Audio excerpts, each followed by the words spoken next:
welcome back to my channel. I am Iris J, and this is Madrona's Pulse Teachings, and we are going to chat about Pluto today. I hope this finds you doing as well as you can be doing in this moment. There is a lot going on, and we are coming out of our second eclipse. When I am making this, it is very fresh. It was 2 days ago, and I am going to chat with you about really the next 6 weeks. And the next 6 weeks are big. This moment that we're in is big, and there is a lot going on. There is going to be a lot more going on, and there's a lot of different ways that we can talk about Pluto, and I am always talking about Pluto through both an evolutionary astrology lens, and I'm going to talk about that because that's important in terms of how we talk about Pluto, and also through a lens that is looking at astrology as a practice that supports our spiritual growth and our healing. That is how I come to astrology. It's also the work that I've done in community through artwork and with survivors of gender violence for a very long time. And for me, astrology is really just this natural progression in my own community work in terms of it becoming a professional practice. And Pluto has everything to do with our healing journeys and our transformative journeys.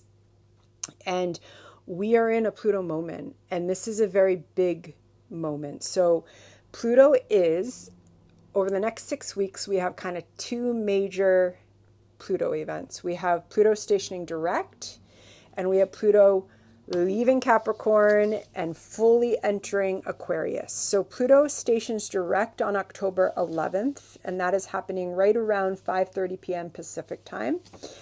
And then Pluto will enter Aquarius on November 19th. Okay, so this is kind of a talk that's hopefully supporting you to move through these next 6 weeks with some awareness of how these energies might be showing up, things that might be being pulled up. Now, this is especially in terms of your individual journey. All of our individual journeys are specific to our natal charts.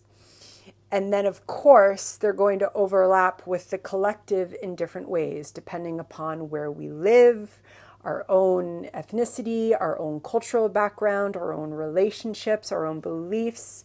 And so that collective force of Pluto is going to impact us all differently. And of course, there's still going to be themes that are impacting us globally and also by our more kind of smaller local groups. And this is a major moment. So Pluto first began its shift into Aquarius in March 2023. So we are about to enter the final 6 weeks, really the final breath cycle of a process and in a change of major rhythms, soul deep, that began in March 2023. Now over the next 6 weeks, we're really coming into finishing that. So of course, if you work with your chart, it's wonderful to look at where you have the 29th degree of Capricorn, where that kind of first shift into Aquarius is in your chart. The house that you have that in is going to support you. And then if you work with your chart on a little bit more intermediate level, you know if that is squaring anything, if you have anything at 29 degrees of Aries, Libra, or Cancer, or anything at that 0 to 1st degree of Aquarius, or Leo, or Taurus, or Scorpio. Now, if you don't work with your chart and you're new to astrology, that is totally fine. You just leave all those specifics of numbers and placements out and you just listen to the general talk, okay? And you take what resonates with you and you leave the rest. That is how we do it. And so what are we looking at? I made a video a couple weeks ago that was really about when Pluto entered back into Aquarius. That was kind of called this death song of Pluto, and we are very much still in that phase. We are very much coming into the second and final movement of that as Pluto stations direct. And, you know, Pluto is death cycles. Pluto is also rebirth cycles. Pluto is that cyclical nature of death and rebirth. It is the transmutation of soul and form. It is how we move from one life to the next, or how we move from one stage of our identity into another stage, and we leave who we were behind us. It is the snake that sheds its skin. In that respect, Pluto is aligned with the sign of Scorpio, because Scorpio is also the sign that talks about that type of regeneration, that type of transmutation, that snake that literally sheds its skin. When that happens for us, it's actually an identity. It is also actual death. It is also, there's the metaphorical level, and there is the very real embodied level. There is the spiritual level. There's all these different levels of experience, and Pluto rules them all. And Pluto, in that it is aligned with Scorpio, is also about deep, deep intimacy. And it is a soul deep intimacy. And it is in some ways the truest connection that we can have is soul to soul. And also with Pluto, that is taking us into soul to spirit as well. And so also knowing that there is something very big that is underway, and that it is impacting us all differently, and that we are journeying with it. And so when we use astrology as a practice of self-inquiry, Pluto is speaking to us, and it is about transformation. And so this is where how we work with Pluto and how we view and frame and interpret, and astrology is a lot about how we interpret and the art of interpretation. The practice of astrology that we use is going to determine a little bit how we view Pluto and how we view this period of time. Pluto through an evolutionary lens is very, very different than Pluto through, say, a traditional astrology or a Hellenistic lens. In evolutionary astrology, we really do not have categories like this is a good planet and this is a bad planet. This is a nice planet and this is a mean planet, right? You're going to see that distinction used that way in a different approach. And part of the way that evolutionary astrology works and why we do not take that stance with Pluto is because evolutionary astrology is looking at how we work with the archetypes in the cosmos through this lens that our human consciousness is evolving, and that we have evolved into a new era, and that I would argue that we're moving into a new era, a newer era, where we are beyond those binaries, okay? And that we are more in this entanglement of experience, and Pluto is that entanglement. And so especially if this kind of period of Pluto moving into Aquarius is, and Pluto does unearth, especially at the final degree of Capricorn, Pluto unearths.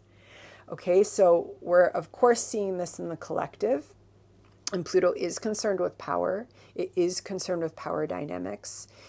And so there might also be revelations coming up in your life. They might be soul deep. They might be connected to childhood. They might be connected to some of the deep, deep intimacies that you've journeyed through in this life.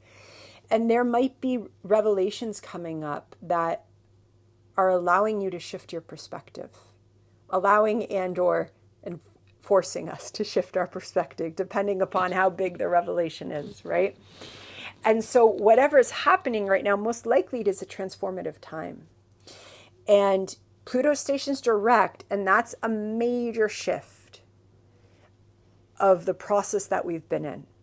It doesn't mean that things are just simple. Sometimes we think, okay, Pluto's a planet is stationing direct, now it's just going to be simple when we move through. Pluto is rarely simple. Pluto works in different dimensions at once because it's soul deep. And when we actually come into soul deep, we're way beyond the linearity that the mind tends to work in, that the mind's actually been conditioned to work in through traditions of Western thought for about 1,000 years. But Pluto takes us beyond that, and I was reflecting with Pluto today, and I was thinking about, because I had heard someone talking, of course, Pluto comes from being the ruler of the underworld, right? In our myth. And yet the underworld in death, in the way that we understand that journey, That is something that has changed and evolved throughout literature, in Western literature, for thousands of years. I spent a good chunk of my life, about 9 years, journeying intimately with Dante's Divine Comedy, which is very much concerned with hell and the underworld. And you know what's amazing there is that, there are stories of horror and there are stories of suffering in Dante's Inferno, which is the journey that Dante, as a pilgrim on his journey to God, takes, and he goes through the underworld, and he's led by a poet. And at the moment that I am talking about a poet guide coming in, I just have to share with you folks that we're about to have a visitor. There's this cat who just keeps coming into my apartment because I have a window open because there's so much construction dust going on that I need the window open. And as you know, I usually have lots of cats in my videos, and usually I would have Nikita here in Toronto, but I had an inkling that I shouldn't take her, and I'm so glad that I didn't take her, because what was supposed to be 2 to 3 days of construction is now going into like over a month. So I've been living without animal companions for so long, and now this lovely cat, who I've been calling Romeo, is visiting. So we'll see if you get to see Romeo. But he just came in, and as I was talking about Virgil, who was Dante's guide on his journey through the underworld. And what happens is Dante encounters these souls who are in hell, okay? And in that framework, they are in hell eternally. But the reason that Dante says these souls are in hell is because they failed to be good interpreters when they were alive. They failed to live, and this is not, Dante is writing in a Christian context. In some ways, he is rewriting a very traditional Christian context, and that's why he was labeled a heretic in certain respects, because he followed the vision that he was gifted with. And the souls are in hell because they failed to interpret, because they allowed actually fear to control the decisions that they made, to control who they entered into relationship with, to control who they betrayed. And everything came down, for the most part, for having had the opportunity to really reflect and interpret and align to their spiritual understanding, and they chose not to, and it was a choice. And that's why those souls are in hell, and they're having to live out an eternal life that kind of represents what they lost and what they failed. And so the reason I bring that up is that that's a different interpretation than the underworld, than what we would have had 1,000 years before that. And now here we are, 1,000 years after that, give or take, and we have different interpretations of death, and we have different understandings, and our consciousness keeps evolving. And that consciousness and that understanding and that ability to interpret and be aligned with our spiritual self and our spiritual vision, that is Pluto, because Pluto is our soul. And so we are about to shift into Pluto into Aquarius, which is an opportunity for a whole new understanding, firstly of Pluto, of what we're doing as humans, of how we're organized, and of what our journeys are actually about. And working with Aquarius energy, we are given an opportunity to come into incredible awakening. And that journey starts really soon. We already got tastes of it. Remember, we had tastes of it as Pluto went into Aquarius in March of 2023. And so we are going through a death process collectively. And that is impacting us all individually, because there is a final closing out over these 6 weeks. And now Pluto stations direct. And Pluto stations direct on October 11th. And then on October 17th, we have an incredibly powerful Aries full moon. And Pluto direct is squaring that full moon. And Mars is opposite. Mars is in Cancer. And Mars is actually going on a journey, a retrograde journey. So Mars is going to be opposite Pluto 3 times. I even wrote those down. It's going to be in April, November, and then also in October 17th, November 2nd, and then in April 2025. So the fact that Mars is in this part of its journey where it's opposite Pluto, and it's having that kind of retrograde and then direct journey, it's significant because Mars is deeply related to Pluto, and that shows us that there is something in our action, in our drive, as Pluto is going through this journey and this awakening journey and this final death song in Capricorn, that's opening us to new action. And that action is Mars in Cancer. Mars in Cancer, who is relearning about what active care and active surrender and active rest really mean. And here's this boy Romeo talking about Cancer love. Isn't he gorgeous? Yeah, he just comes to say hi and then he goes back out. And it's a powerful full moon, okay? And it's an Aries full moon. And there will be a lot, and I will have another video that is just looking at that full moon. But knowing that there is something coming to fruition, and all of us have the choice. We have the choice to reflect. We have the choice to sit with the complex, difficult emotions that come up. And Pluto is complex and difficult emotions. Pluto is, getting into the depth of experience and allowing it to transform us. And those transformations, especially during a Pluto transit, and if this Pluto transit is talking to, if you have anything at the 29th degree of Capricorn, Cancer, Aries, or Libra, this is talking to that archetype in your own personal makeup very deeply. And there is something that is being radically transformed, has been on a process, and this is now moving into that final stage of that transformation. And often Pluto brings up these deep emotions. And when we are doing that ongoing work of learning how to be with ourselves and those deep emotions, we get to witness the transformation. We get to witness the new path unfold. And we also usually have to grieve what we're leaving behind, even if we are excited about what's coming. A lot of times our society is like, either it's grief or it's excitement. And a lot of times, especially if we've had complicated lives and complicated relationships and complicated understandings of love, Pluto, then there can be grief alongside those enjoyments. There can be grief alongside the letting go, even though we know something has to be let go. And a lot of us have been doing a lot of letting go during this eclipse season. So just knowing that these emotions are coming up and remembering that there is a bigger process underway and we are moving towards it. And that process is kind of that next stage that we will journey through in November. And that is again November 19th. And that journey of Pluto entering Aquarius for the final time is pretty incredible because it happens as Pluto trines Sedna. So Sedna is in Gemini. She is very recently moved into Gemini. She is far, far, far away, 11,000 years for her orbit. And that means that it just takes a really long time for her to move signs. So the fact that she's recently moved into Gemini is big. And for Pluto's entrance into Aquarius, Pluto has already been squaring Sedna. Sorry, not squaring. Pluto has been trining Sedna.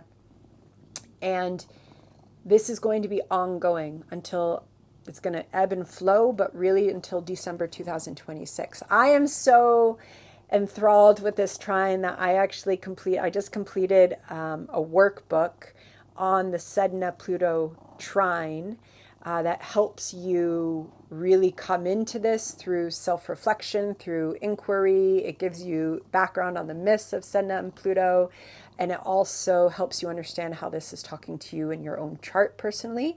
I will link that below. You also get it as a welcome gift if you join us in Patreon in either the New Moon Vibes or the Cosmic Rhythms group, but all that's below. But all that to say, it's very powerful. And this is Sedna. So Sedna is transformation. Sedna is transformation through archetypal wounds. And this is what the workbook is about, is healing with archetypal wounds in an empowering way, because this is what this moment is. Yes, there is grief. Yes, There is some turmoil. Yes, there is literal death and metaphorical death. And there is also alongside that opportunity for incredible transformations, incredible empowerments. And they will require leaving versions of ourselves behind. Sedna completely transforms, and she transforms through a very traumatic experience.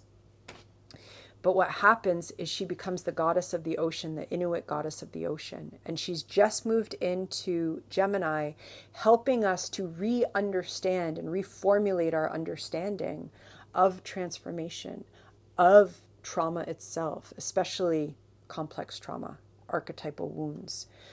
And Pluto comes into Aquarius, trining her.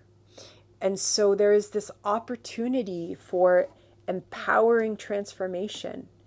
I always say when I'm doing a natal reading, like Pluto in a trine, yes, we think of the trine as supportive, but Pluto transforms.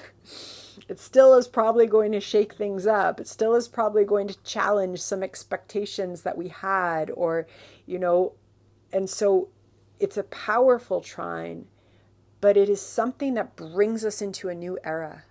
And that is literally also just Aquarius. Aquarius is all about coming into a new era. So these next 6 weeks are powerful. There is a lot. When we're entering into a stage like this, it is, of course, really important to take care of that nervous system, especially, Pluto is leaving Capricorn, an earth sign, the body, and moving into Aquarius, which is literally part of the nervous system.